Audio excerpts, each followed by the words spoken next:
So how did you go from being a felon at 17 years old to generating over $30 million? My mom worked really, really hard, but never make a lot of money. I already knew like working hard isn't enough. You could make millions of dollars behind a computer screen and selling on Amazon. Just through my team focusing on that one thing, we grew an 8-figure company. I never had a second in my mind where I was like, I'm gonna quit, because I knew the alternative was me never being able to support her, which was the whole reason why I got into entrepreneurship in the first place. Will, you became a felon at 17 years old? Yeah. From what I heard. So how did you go from being a felon at 17 years old to generating over $30 million? Yeah, I mean, it's crazy. So at 17 years old, that's when I was a senior in high school out in Atlanta. And I was working this Dick's Sporting Goods job. And I got fired from every job that I worked at. I've always been a hustler. And, I didn't want to do anything crazy like sell drugs or like anything like that. So I was like, you know what? I'm going to make extra money giving people discounts at this store that I worked at. I worked at Dick's Sporting Goods at the time. And so I was giving people discounts under the table. People were cash apping me during school. And then eventually it just got really bad. Like I would go to school and everybody was dripped. And I was like, oh yeah, no, that's not good. Like on jersey nights during like the football nights, everybody would have a jersey. So it's just like me. clothes. Yeah. So just selling a bunch of clothes and stuff. So eventually Dick's Sporting Goods caught on and they let me rack up to like the felony mark, which is like over $5,000 in merchandise. They really caught me from the very beginning, but they just let me like rack up that amount because they make more money that way. And then, and then I got arrested. And my court date was a year after my arrest. So I was just like in limbo for a year. I didn't know if I was gonna go to jail for like a year, if I was gonna get on probation. So my senior year was fucked.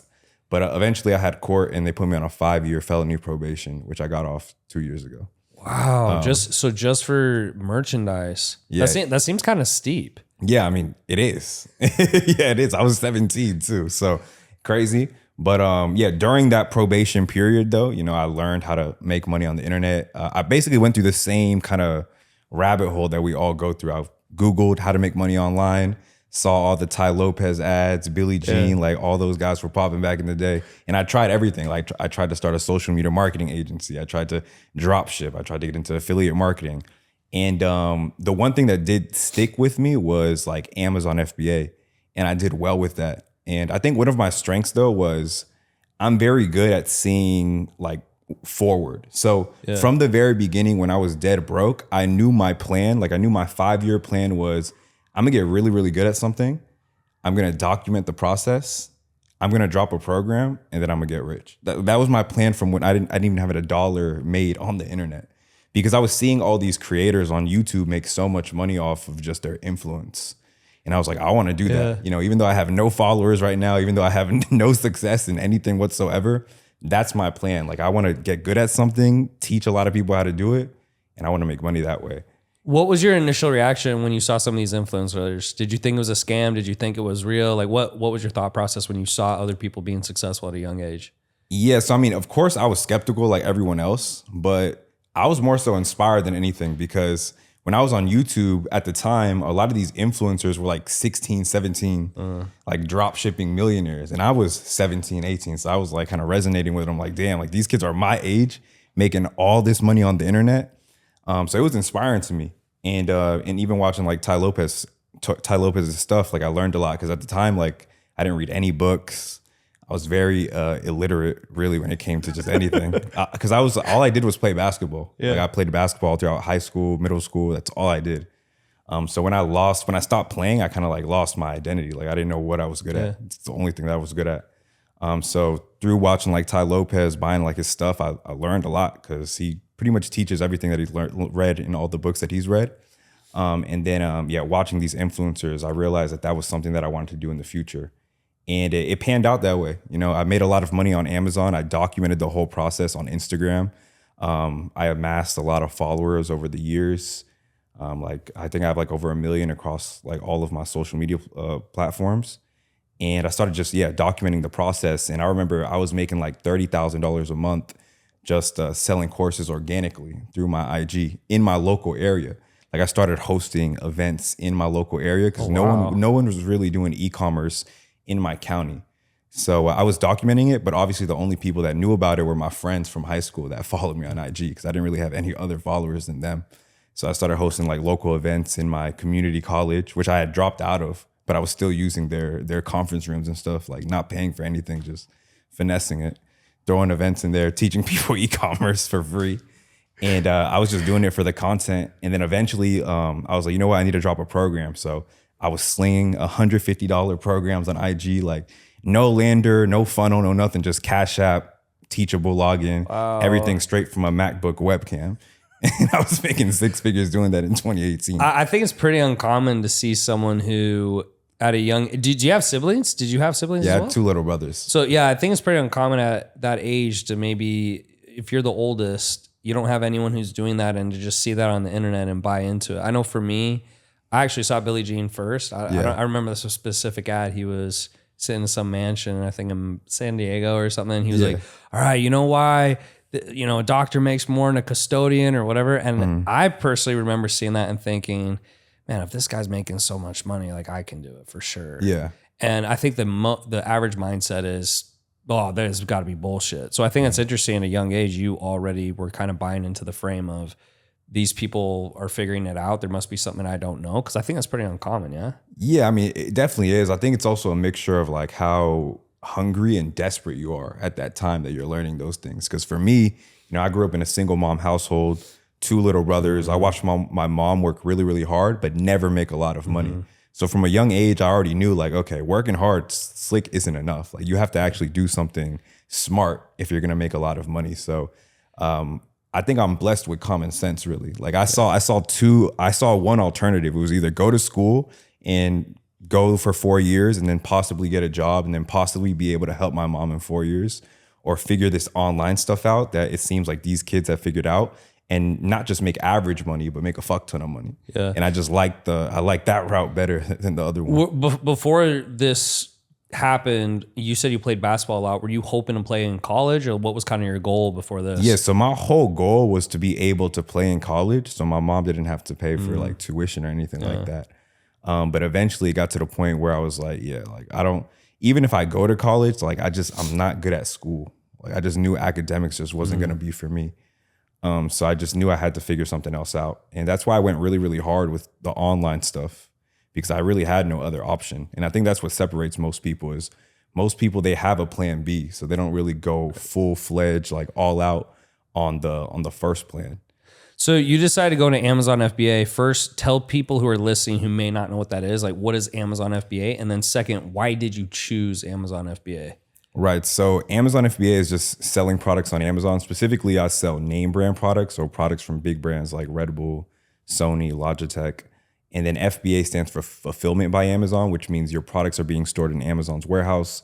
Every time you get an order, Amazon ships it to the customer. They take their fee, and then you make your cut. And the reason why I got into that business wasn't really because by choice. I tried everything, and that one was the one that worked. Like I literally tried every side hustle you can think of. I was flipping iPhones on eBay. Like I was meeting up with people on Facebook Marketplace, offering them like $100 less for their phone, negotiating with them, and then listing it on eBay for like $200 more.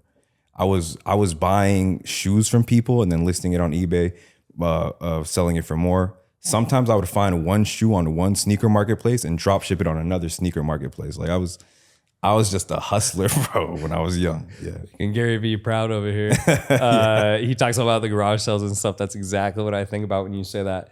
So I know there's a lot of steps, but if someone's listening and they want to start on Amazon from scratch, what are maybe the first 3 things they have to do, or the first 5 things they have to do to be successful with it? Right. Yeah. I mean, the cool thing about Amazon, especially because there's 2 routes you can go. You can go private label or wholesale. Private label is really, really hard because it's kind of like you're starting a brand from scratch, and you have to source products from China, and it's a whole process. And private label, just so people understand or hearing, is that where they're taking someone else's brand, then they just label it with their own? Yeah. It's like you're taking a generic product from China and then you're branding it as your own brand. Got it.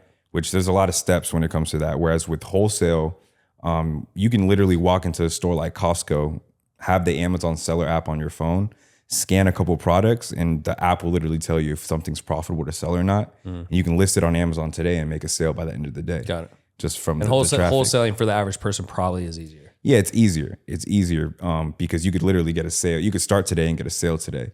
And there's levels to it too. Like what I just mentioned, that's called retail arbitrage. You know, when you're going into stores, scanning products, that's good for a beginner, especially if you have less than $1,000, you can flip your money up that way. And then the more advanced ways, you can actually start opening up wholesale accounts with these brands, with these companies. So now you don't have to leave your house. You can just call the brand directly and order 1,000 units up all at once, have it stored in Amazon's warehouse, and work your way up that way. Yeah. That's super interesting. What would you say to someone who's trying to figure out what's the best product to go with? So I know you just talked about maybe there's an app they can look at, but if someone's getting on there and they're like, okay, like I need to pick something, how do I decide what's the best thing to pick? Yeah, usually the best thing, number one, you want it to be lightweight because the heavier the item is, the more the shipping is going to be.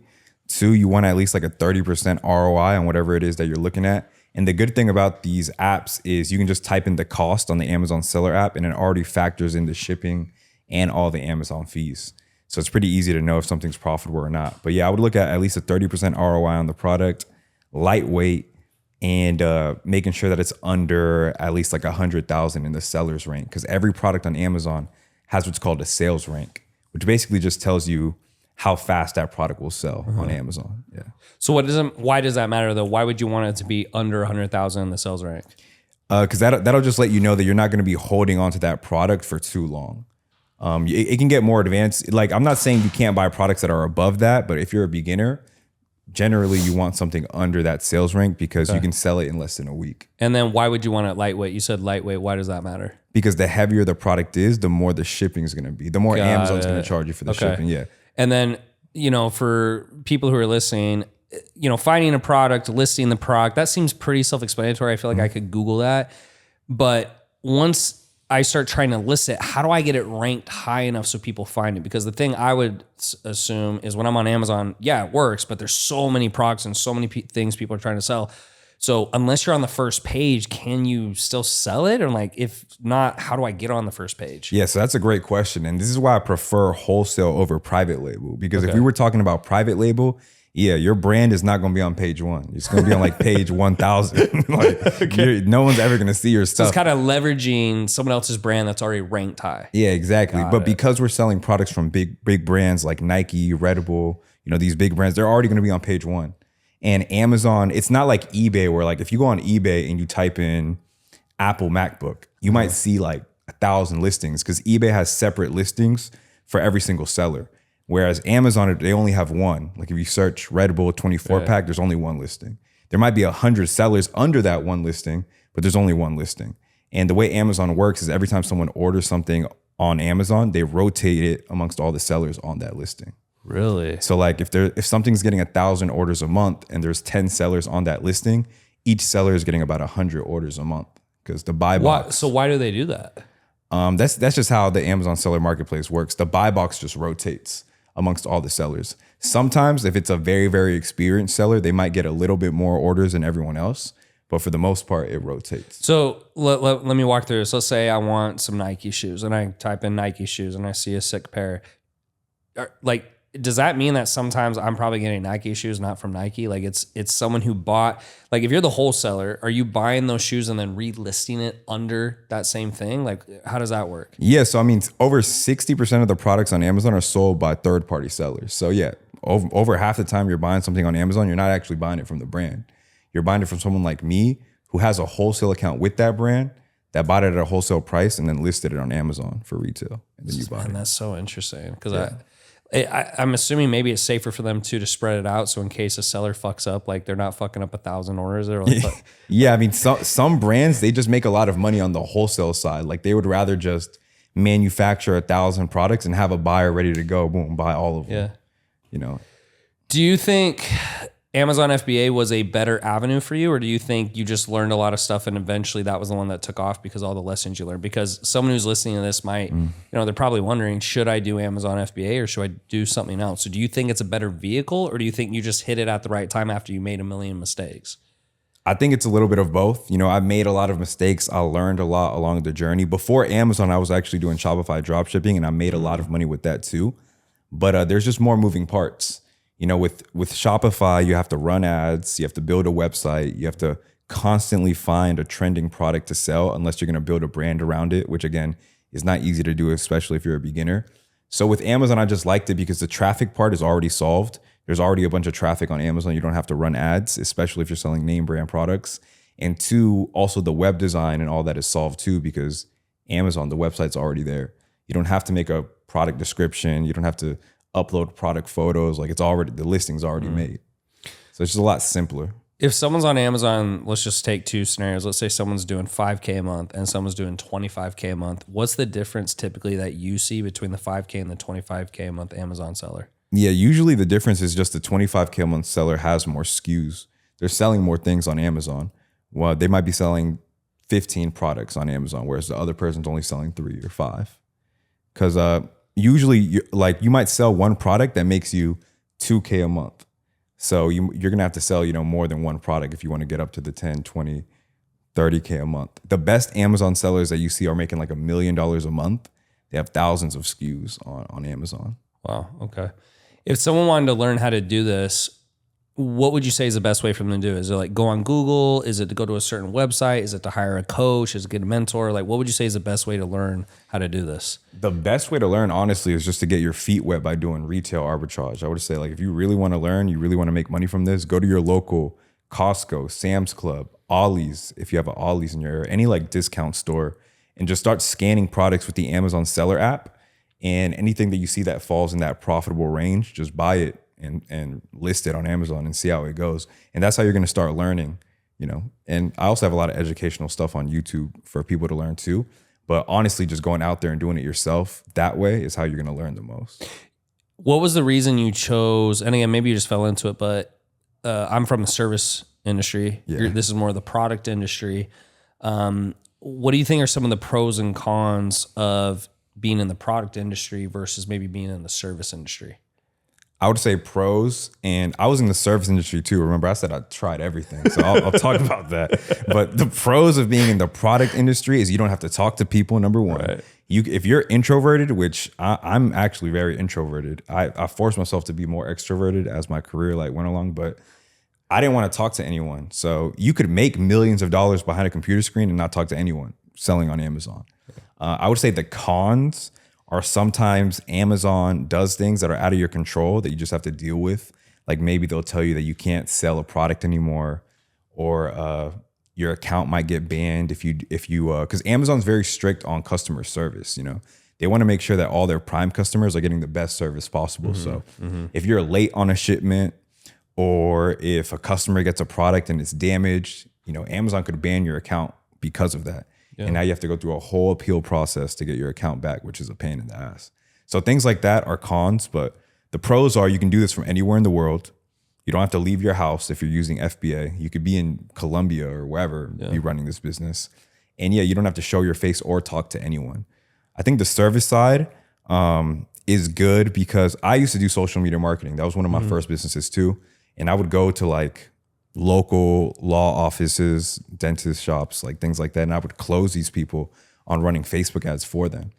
And what I didn't like about that, number one, is I felt like I was a customer service rep. I was constantly talking to these clients of mine, and they were constantly asking me about their ads. Why isn't this? Why isn't that? Why is the lead cost this? And I was like, wow, I didn't want to be a customer service rep. Yeah. So I felt like I had a business, but I was working for them, and I didn't like that. Because that's why I hated jobs in the first place, because I always had to answer to someone. People who struggle with Amazon FBA, because I think I have siblings who definitely would rather not talk to people, and they don't want to take sales calls, and they don't want to be outgoing. So someone who's struggling, what are some of the key things you see with people who, if they go into Amazon FBA and they're struggling, why are they struggling? Why can't they seem to make money with it? Yeah, most people that are struggling, one, for the most part, a lot of them are doing private label, which just isn't really good for beginners. And then two, if they're doing wholesale, they're too focused on trying to open up a wholesale account directly with a big brand. But the bigger the brand, the less likely you are going to open up a wholesale account with them. You can't just go straight for the Nikes or the Fijis or these big brands. You have to go for their competitors that are way smaller than them. Because you can find a brand Fiji's a massive brand, but there might be another water company that's not as big as Fiji that's still in retail stores that is willing to let you open up a wholesale account with them, and they might not be doing as much volume as Fiji, but it could make you an extra $1,000 a month. You know, so sometimes people just shoot for these huge brands that is very hard for them to open up a wholesale account. And so I'm assuming these brands vet you like any other company where they're, you know, if you're representing them, they don't want to pick someone who they don't think can pull it off or they're going to have an issue with. Yeah, exactly. Yeah. And even if they were to accept you, a lot of these bigger brands, because they've already been working with other Amazon sellers, they just have huge MOQs. Like if you work with Fiji, an MOQ for you guys watching, if you don't know, it stands for minimum order quantity. So if you open up a wholesale account with Fiji, they might be like, you know, if you want to order from us, you have to order 10,000 units minimum. So if you don't have, you know, tens of thousands of dollars at your disposal to just spend every order, that's not going to be a good, you know, brand for you to work with. What are some of the habits that you've implemented in your life that have made you really successful? One is the gym for sure. Just waking up and working out. I call it the first W of the day, because I think it just sets up my day with momentum, and I just ride that momentum for the whole day. And another thing is I read my goals every day. So, you know, I live in Miami and in Atlanta, and in both of my places I have like a balcony with a sick view. And the first thing I do every single day when I wake up is I go on the balcony and I pull out my phone, and in my notes I have my monthly goals, and then right under my monthly goals I have my yearly, and then right under the yearly I have my 5-year. And then just reading those every morning and every night before I go to sleep just keeps my clarity, you know, top tier, and it keeps my priorities top of mind. And that right there has helped me a ton. You know, you have, I think I saw you had over 100,000 subs on YouTube. Congrats! It's not easy to do. I think that puts you. I don't even know what the number is, but it puts you in the top X% already. What's been the key for you to grow YouTube? Because I would say that's the best platform to grow on, but it can also be, you know, it's competitive. It's crowded. What's crazy is I wish I knew how to grow on YouTube, bro. I wish I knew how to grow on YouTube. So I've been doing YouTube for a long time. I started making videos in 2017. If you watch my first video, I was literally in my college classroom, like just in an empty classroom that I found, and just recording a video about like my future plans for this channel. And I was saying like, I'm gonna document me making money online. I wasn't making any money at the time. Like it's crazy. But yeah, I've just been posting for a long time. And in 5 years, I gained like 30,000 subscribers, which is not a lot, but I just kept posting and posting. And I remember 1 month off just YouTube shorts, I gained 70,000 subs. Wow. So that was like my big jump from 30K to like 100K. Wow. So I would say YouTube shorts. Yeah. If you're not posting YouTube shorts, then you're missing out, because I've gained a lot of subscribers just from shorts. We post like 2 to 3 a day. Interesting. So, you know, we post on IG 2 to 3 times a day, TikTok 2 to 3 times a day, YouTube shorts 2 to 3 times a day. So shorts, you know, can definitely drive up your subscriber count. Yeah. Something I think the listener can take from that is just consistency. Yeah. I think 2 times you mentioned now when you were 17 starting, you tried a million things, didn't work, you kept going. Posting on YouTube for 5 years, it, you know, someone hears that like, oh yeah, but I mean, that's a lot of work. I mean, that's a lot of videos. That's a lot of time. That's a lot of dedication. I think half the battle and what people could take from this podcast is just you are persistent. Like you won't quit. And I think a lot of people underrate that, because over time, if you keep being consistent, you might get lucky, right? And that luck is you posted the 1200th video, or you posted 5 years in a row. I mean, that, I think that's very undervalued. So I think that's kudos to you. And I think listeners can take a lot from that, because even if you suck at something, if you keep doing it, you're going to get better, even if it's just a small degree. And I think a lot of people, they quit way too soon because they don't see results as fast as they think they should. So that's kudos to you. I think that's a great point for the listeners. What's the most common challenge that you would say your team encounters on a day-to-day basis? Most common challenges, I would say we're always trying to grow. So we're always trying to do better than the last month. And I think mainly it's having so many ideas to grow, but also trying to focus on the one thing. Because I'm big on like just focusing on one thing. And I'm big on saying no to 99% of things that come across the table, like ideas. So it's my team, you know, they want to be so innovative. They want to try all these new things.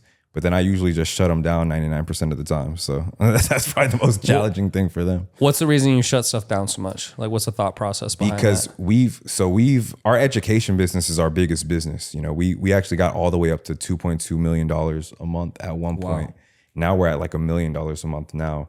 But the way we did that is through webinars and just doing webinars for a long time. So we were consistent with doing one webinar every single week for the past 3 years. And I missed probably a handful of Sundays. Like I would actually do it live every Sunday at 8 p.m. Eastern time. And just every single week improving that and, downloading the comments, pulling the comments out and seeing where I needed to be more clear. And just through my team focusing on that one thing, we grew an 8-figure company.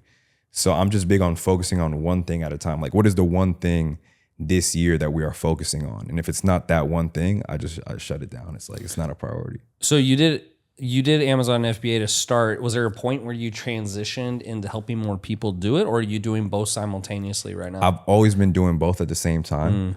When I started making a lot of money on Amazon, though, it was during COVID. And my content started taking off at that time, I guess, because there's a lot of people at home. There's more people on social media. Yeah. So like my content just started going crazy. I started getting a bunch of followers and I started taking the education side more serious.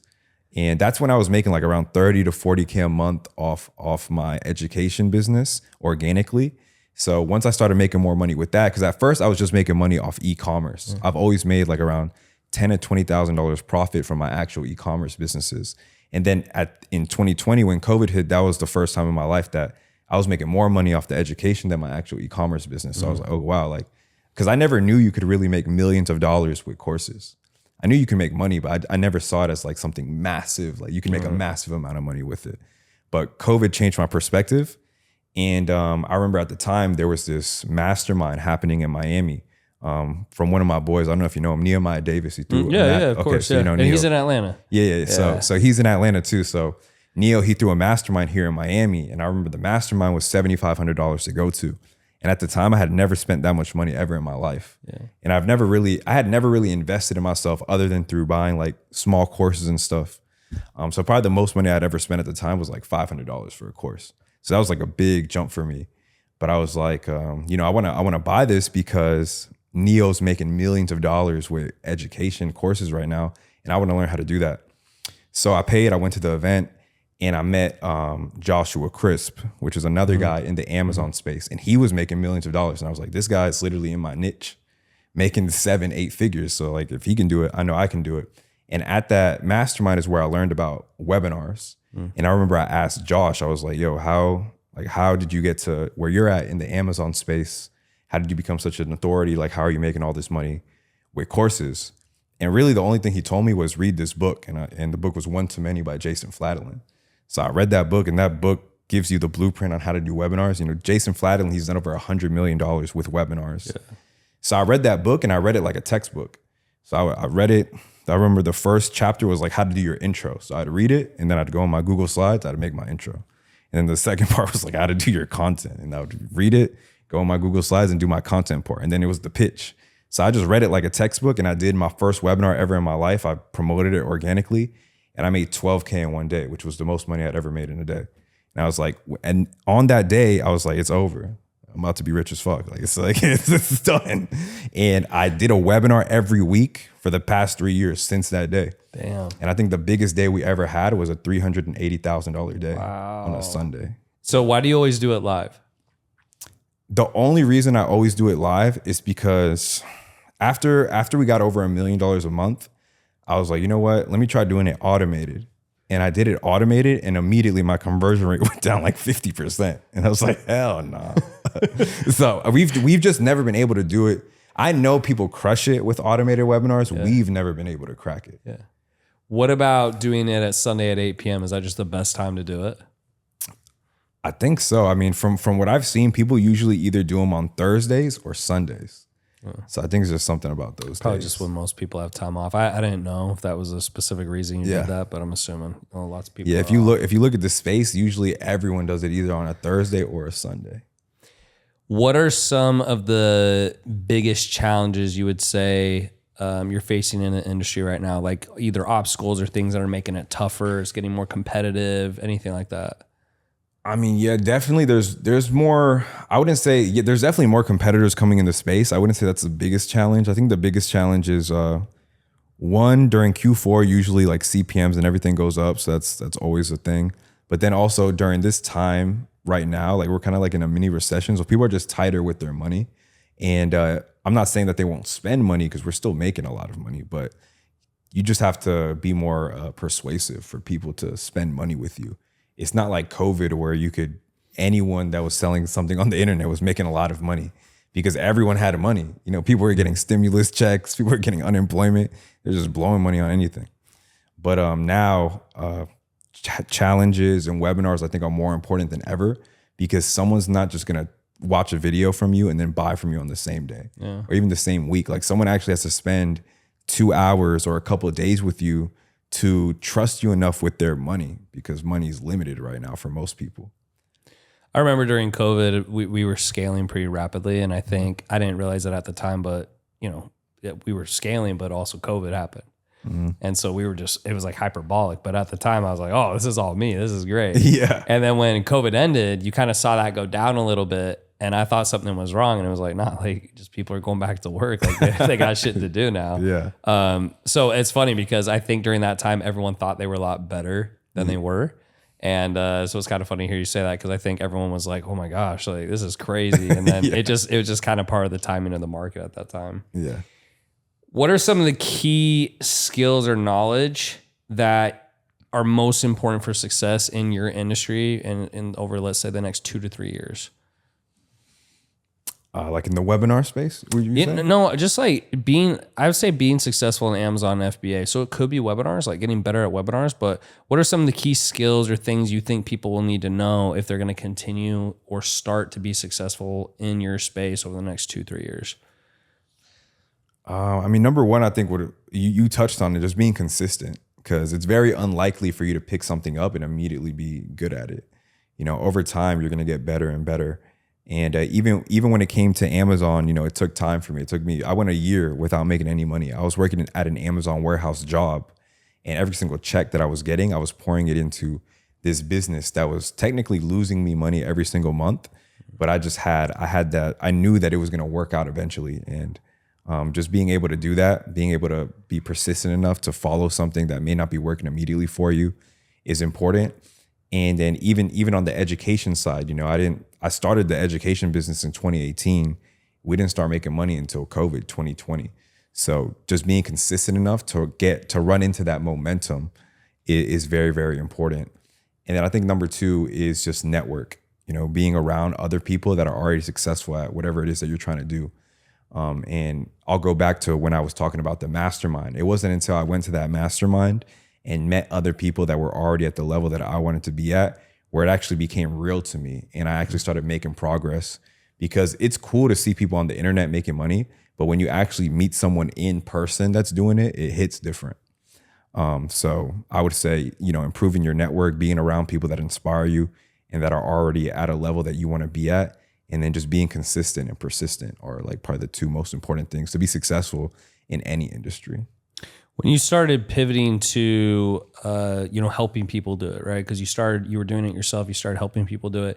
Did you have to learn more skills? Because it seems to me when you're doing Amazon FBA, you don't really have to do paid ads or paid traffic. But then as I'm sure you started getting into consulting, you did, right? So were there new skills that you had to learn as you took that next step? Yeah. So luckily, when I had back in 2017, when I was doing Shopify dropshipping, I taught myself how to run Facebook ads. So I kind of had that experience.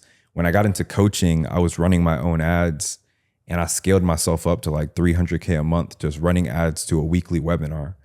But I think the skill that I had to learn the most that helped my business make the most amount of money was being able to hire great talent. Because I capped at $300K a month it was me, and I was running my own ads. I was doing my own webinars. I had a VA, and then I had one of my students, I hired him as a coach. But for us to get to over $1 million a month, I had to hire a better media buyer. And I think also ego is key too, like not having an ego. I say this all the time. I say, remove the ego and you'll add some zeros to your bank account. Because especially men, a lot of men have such a big ego that they won't let other men help them. So I was like, I knew when I was capped at that monthly income, I was like, I need to find better people in my business because my current team just isn't cutting it to get to where I want to be. So I started going to more masterminds. I met a media buyer that took me to the next level. I met my ops person now that took me to the next level because I was transparent with myself, and I knew that I wasn't a good leader as far as I wasn't really good at hiring people, or I'm the type of person that hates meetings. So if you already hate meetings, you're probably not going to be good at interviewing people and hiring them. So I knew that right away. So I hired an ops person in my company to just take meetings all day. Most of the time, I don't ever get on a meeting, actually. My ops guy takes all my meetings for me, and we have the Fireflies AI in that Zoom meeting, and then he just sends me the notes that the AI takes. Wow. And then I just go over it. And then if I have to talk to him about what happened on the meeting, I'll do it. But I'm never on any meeting, really. Yeah, I remember when I was growing my business originally, I remember thinking the more I worked, the more I made. Yeah. And that happens for a while. But then it gets to the point where you can work as much as you want, but there's just too much to do. You can't possibly do it all. And that was when I started to realize that it truly only goes as far as your team. Yeah, and I think also it's all about, Ray Dalio actually talks about this in Principles, and it's about looking at your business as a machine. A lot of us get stuck because we're so in our business, but if you actually look at it from a bird's eye view, and everyone, like even looking at yourself as someone that's a part of the team and identifying if whatever it is that you're making yourself do, would you have that person do it, even if it's you, if you were in charge of another company? Like, for example, if I'm looking at my business from a bird's eye view and I'm saying, and I see an introverted ass guy that's horrible at meetings, why would I have him in a meeting? Mm-hmm. So that's me looking at myself. Like, even though I'm CEO, if I had a say, I wouldn't put myself in a meeting because I'm just not a good meeting person. Yeah. You know, I wouldn't want to be there. And then two, I'm also too much of a buyer. So it's like, I'm one of those people where if I hop on a meeting to buy something, I'm not going to ask a lot of questions. I'm probably just going to buy it. I'm just going to be like, what's the price? How long is it going to take? All right. And that's a good and a bad thing. Like, that's helped me in my career a lot because I'm like a trigger puller. But then it's also like fucked me a couple of times too because I'm like, damn, I probably shouldn't have bought that. So now when I have my ops guy in these meetings where I'm like, where he's talking to different contractors or services that we're about to buy, he asks more questions. You know, he gets all the details. Yeah. Whereas me, I'm just too lazy to do that. Well, yeah, it's funny you say that. I think early in my career, I would take a lot of sales calls. And then, you know, after I've closed a quadrillion deals, it feels like I stopped taking sales calls because I'm like, all right, the sales guy's obviously going to try to make it sound enticing. Yeah. So I start just messaging people and say, look, what's it cost? Give me the bullet points. Like, just give me the bullet points where you're going to give me. Because I think a lot of times too, you know, even if they tell you what you're going to get, you don't know if that's what you're going to get until you get in there. And so I usually now will just not even take the sales calls. I just text people if I'm interested. I say, yo, I want to work with you. What's the cost? What do I get? And then once I have an understanding of that, I usually just be like, all right, send me the invoice and I pay it. Yeah, that's way better. Yeah. That is way better. Yeah. Because a lot of times with sales, and I joke about it, but the sales guy's job is to sell you. So he's going to make it sound good. And ultimately, yeah, it sounds great, but I don't know if that's what I'm going to get. And I've just been through enough programs. That's why sometimes when people want to take a lot of calls, I'm like, look, man, like, you just got to jump. Like, you can ask, even if you ask a lot of questions, I still feel you don't know. So it's like taking an educated guess. But what I usually do is I just look and say, look, have they done what I'm trying to do? So if I want to grow YouTube, I want to hire someone who's built a YouTube. Like, I don't want to hire someone who teaches YouTube. I want to hire someone who has a big YouTube. And then I just ask for the deliverables and I just jump usually. And I'd say sometimes it doesn't work out, but you know, it's like you're just looking for the 20%. It's like dating. Like 20% is going to be great, 80% is going to suck. Right. And you just kind of keep going through The it. good thing about business is you can take, you know, a bunch of L's because that one W is usually exponential. Right. So 100%. It'll make up for all the money you lost. Yeah, I think for me, I spent about 70 grand. It was 50K on coaches, 20K on ads before I ever got ads to work. Mm-hmm. But once ads worked, it was like, I said the same thing you did. That comment you made earlier in the podcast, I think I made 18,000 on like 3 grand. I was like, oh, I'm gonna be fucking rich. And it was just kind of that moment where it clicks because once you figure something out, it's just pushing more money through it, more people through it, and then it always works. Well, what's a question I should be asking you that I'm not, that would be helpful for the audience? What's something I should be asking you that maybe I've forgotten or I glossed over that if someone heard you think it would be helpful for them? That's a crazy question. I would say,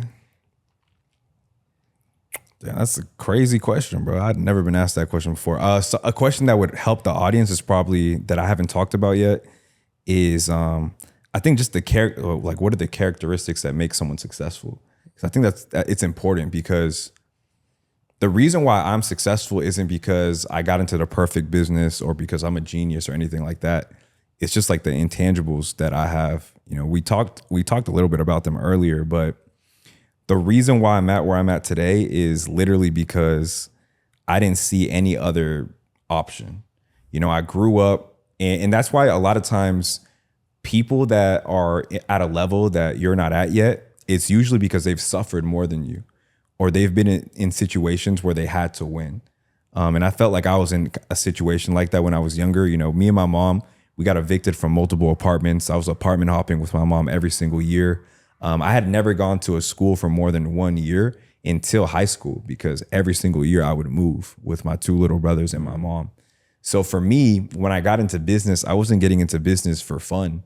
I wasn't getting into business because I wanted to be a business owner. I never in my life wanted to be a business owner. I wanted to play basketball, and then I wanted to go to college, and then I wanted to major in computer science and make $70K a year, because I thought that was the dream. I thought that was what we were supposed to do. And for me, I was like, if I make $70K a year, I can help my mom out. I never had aspirations to make millions of dollars or anything like that. But because I grew up in the situation that I grew up in, and because I didn't see a plan B, you know, my whole mindset was always like, this has to work or it has to work. I think a lot of people, they rush the success. For me, every single day I was spending money on these side hustles, and I was losing money, but I never had a second in my mind where I was like, I'm gonna quit, because I knew the alternative was me never being able to buy my mom a house, me never being able to support her, which was the whole reason why I got into entrepreneurship in the first place.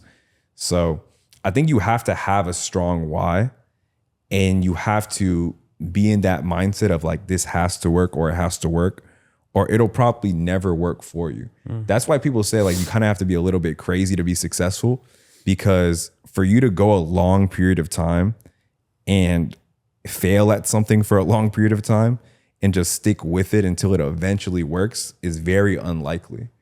Because after a month, most people are going to tell you to quit because it hasn't worked. So to go like over a year of something not working and still trying, that's usually what separates someone that's successful and someone that's not. Yeah, I think for me, it took me 2 years. I made $2,000 my first 2 years. Yeah. And then I stuck with it, and then I made $1 million my third year. But the first 2 years I made $2,000. And it was terrible because I was trying hard. Like right. I felt I was trying hard. But I almost quit. I remember I almost quit 5 times. And I would always call my mentor. I was like, hey man, I think this is it. Like, and he would just be like, don't do it. And he kept me going. And once I got to the other side, I realized that half the battle was just not quitting, because unless you have a mental disability, eventually you will get to the right solution. I really believe that. I just think most people, they don't see it that way, or they're like, you know, the picture where they're digging for gold and one, you know, finds it and the other one's that's exactly how I picture success half the time. And so I think half the battle is just continuing to push through. Will, if anyone wants to get in touch with you, or they want to know more about you, or they want to work with you, like where's the best place for them to connect with you? Yeah, so you can follow me on Instagram. My Instagram is Will Change Lives. That's where I post most of my stuff. Or you can just search my full name, William Rivera, on YouTube. So my YouTube and my IG is where I'm most active. Awesome, dude. Thanks for coming on the show. I appreciate you, man. Thank you for having me on.